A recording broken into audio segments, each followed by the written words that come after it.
processes to confirm the validity of those. And in our case in Georgia, especially when they come in right before or on election day itself, we have to get notifications out to those people that they have 3 days to come in and cure their ballots. That all takes time. It all takes effort. There's only so many people who are involved in these processes in the 159 counties in this state.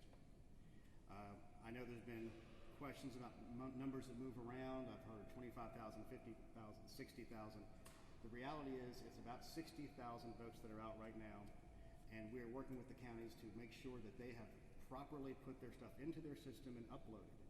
As like many of y'all during this election cycle, they're tired.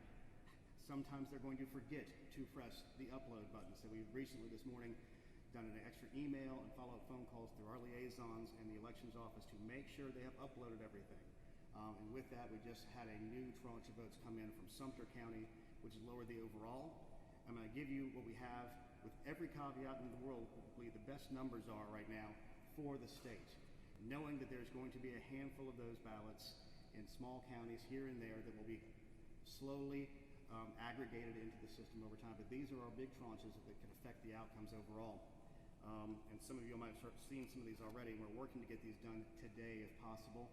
And we're working with the counties who might be having questions about how to do this properly, because the main thing we want to do, fast is great, and we appreciate fast.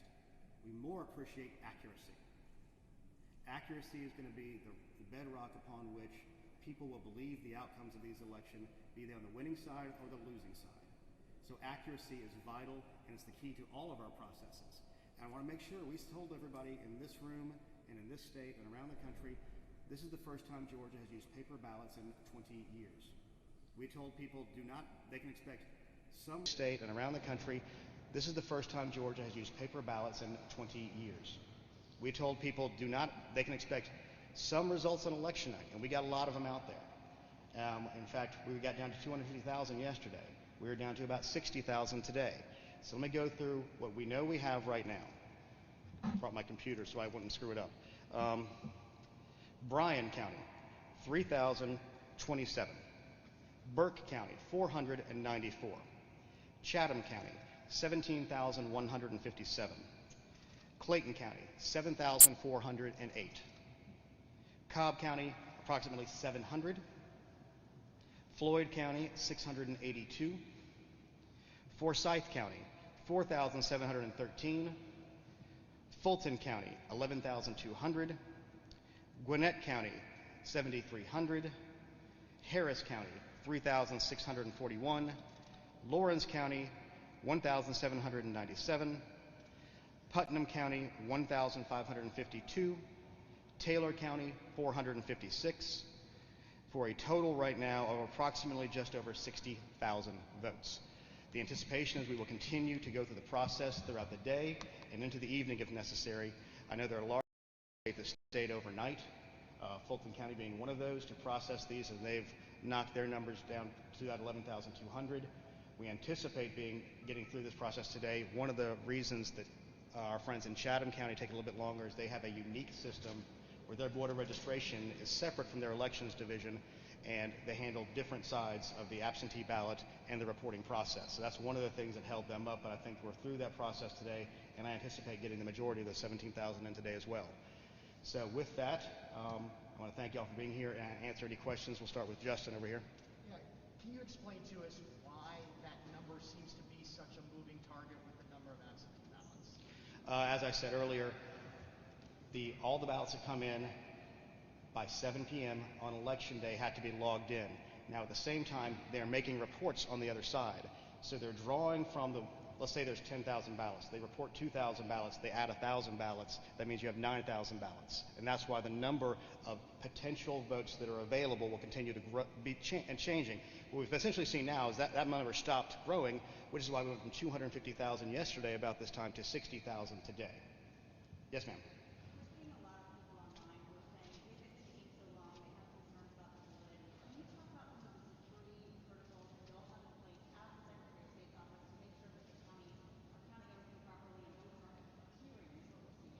Well, the main thing, there's several things that work on this system. And the biggest one of all is we have a paper ballot, so there's going to be a record of what has occurred here. And if there's any questions, you can always go back to do an audit and a recount. In many places, everything is open to the public. We are poll watchers in many of these places. In places like Fulton County, the state has placed a monitor. And we had investigators go out and many questions about how these ballots are being handled and move forward. It's frustrating. Time, when everybody else is done. Here's the other thing. Florida has more to count than we do, but their margin's wider, so it doesn't matter as much. We have a much smaller margin, and we're aware of that fact, and the county elections officials feel that pressure. They understand. They are working hard. My hats are off to them having to go through this process and be under this level of scrutiny. They're all doing extremely well. And these are 159 elections directors and employees who are here to do the job of protecting democracy. When you go to talk to them, they think about that. They think about the votes of every person in this room and around the country. These are people who are not involved in voter fraud. These people are not involved in voter suppression. I'm telling you, they are doing their jobs every day. It is hard, and we are thankful to them for it, and we're going to work with them to make sure that every legal, lawful ballot is counted. Mr. Sterling, on risk limiting audits, can you tell us the criteria for the decision that will be made on what race to look at, and has that decision been made? What will that RLA? It hasn't been made yet. The exact criteria is defined in the state election board rule. It'll be decided probably after we get the county certification, or not long before. The secretary is the one who solely gets to make that decision, so I won't speak for him here. Will it be the closest race, though? Sir, I just said you can look at the SCB rules, and that outlines the definition. I'm not going to be able to answer that. Yes, sir.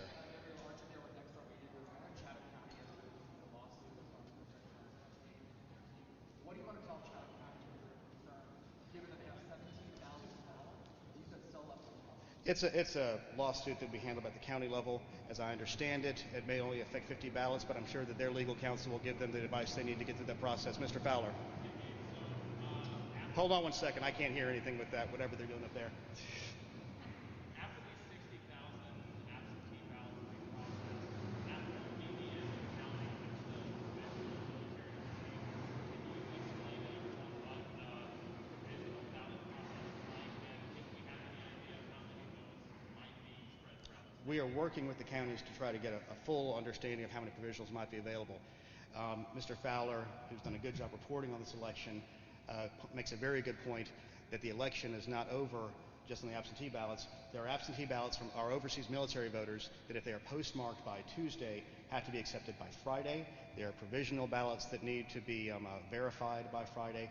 And if you have an absentee ballot with an issue, like missing a signature or something, you have until Friday to cure those. Yes, ma'am. Did you anticipate that this process would take as long as it is taking? That is why, literally, for the last 2 months, we have said it will be, Wednesday or Thursday before we knew the answer to this. So, yes. Yes, sir. Piggyback on that, a question about the city against Chatham County. As you know, the Trump campaign is also threatening to sue other counties.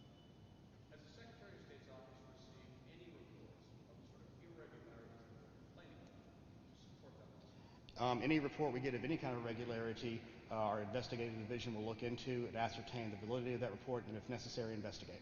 Yes, sir.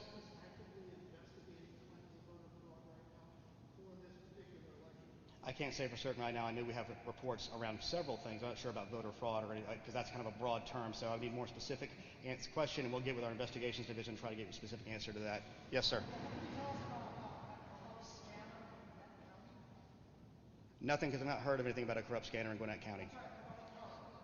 I have no information about that. Yes, sir, Emma. The number of absentee ballots that's been put into ENET, is that the final number, or do you anticipate any more being processed?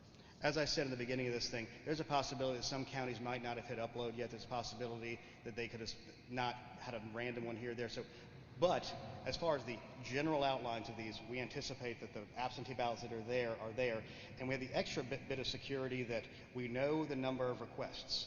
Therefore, we know that is the most outlying ability of anything to be done. So we know the outer limits of anything possible. But right now, as we sit here today, yes, we feel comfortable with that number.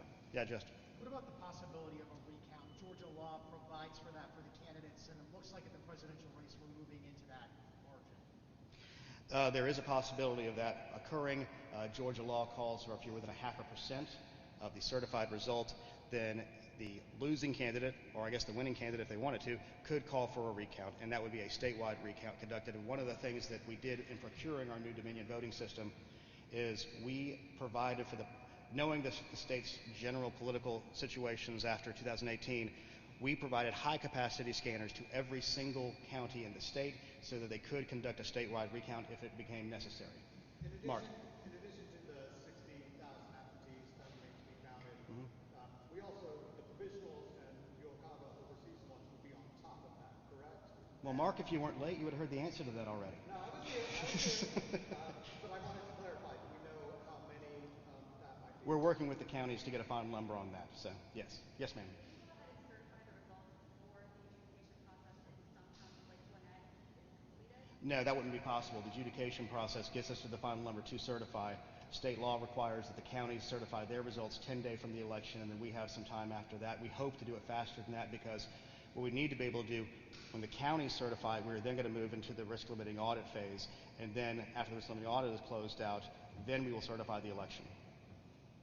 Yes, ma'am. Can we get any additional information on just what happened in Spalding County or why just those two counties will receive information? As I said in the press conference on Election Day, we are focusing on getting the election itself done. We do believe it was a data set issue. Don't know exactly why yet, but we have our vendor. We're working on it. But right now we are really focused on making sure we get the answers out. Yes, ma'am. Can I just have one more clarification? You've already sort of addressed this. So when it comes to the lawsuit from the Trump team in the specific county, you're not investigating any sort of reports of ballots being moved or ballots being counted? I can't speak to what investigations have been opened yet. I know there's been discussions about that, but have to get with you after that, after talking to our chief of investigations. Mr. Sterling, previously I think there was Oh, Emily, hey. good to see you in person. Yeah. A noon approximation for deadline, and today you said today if possible. So end of day today maybe is sort of.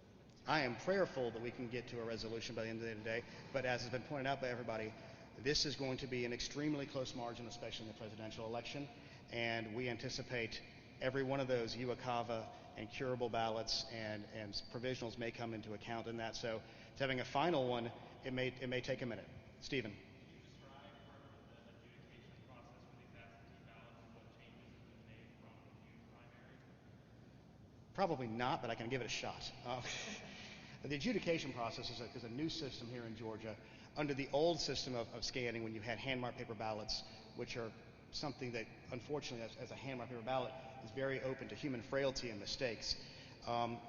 We can use an electronic adjudication system where it takes a picture of those ballots, and the computer used to just say, if it's an overvote, we're going to kick it out, which means there's 2 ovals marked for a single race. We're going to kick it out, and then a human being will get a chance to look at it. Under the new system, it will also look at overvotes, plus it will look at anything like an ambiguous mark.